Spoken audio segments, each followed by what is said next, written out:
The failed effort by conservative activists to plant a false story about Senate candidate Roy Moore in the Washington Post was part of a months-long campaign to infiltrate the Post and other media outlets in Washington and New York, according to interviews, text messages, and social media posts that have since been deleted.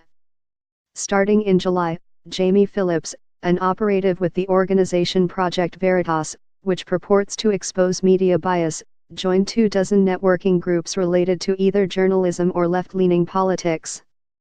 She signed up to attend 15 related social gatherings, often accompanied by a male companion, and appeared at least twice at gatherings for departing Post staffers.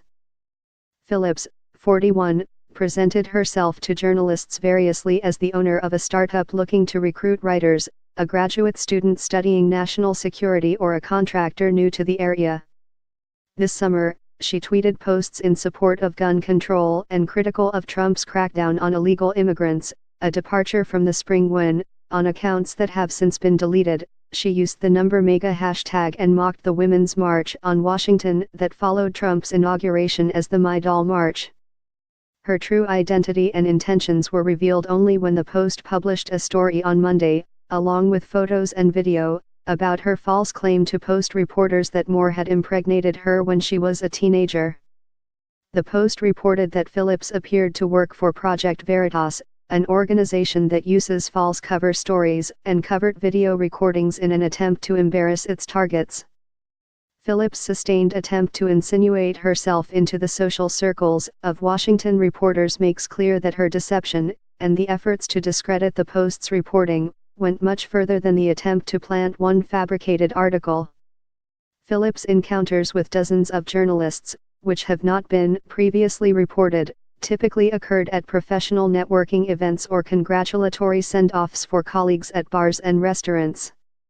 She used 3 names and 3 phone numbers to follow up with Post employees, chatting about life in the District of Columbia and asking to be introduced to other journalists. In one case, Phillips kept a conversation going for 5 weeks with a Post employee over text message, repeatedly asking if she and her husband could meet Phillips for dinner.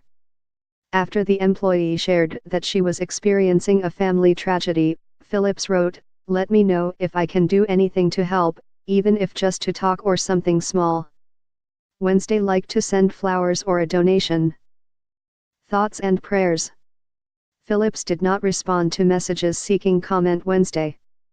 Asked to comment on Phillips' mingling with employees of the Post and other news organizations over the past few months, Project Veritas co-founder James O'Keefe said, "I can't give up the identity of my sources, no more than you can disclose the identity of your anonymous sources."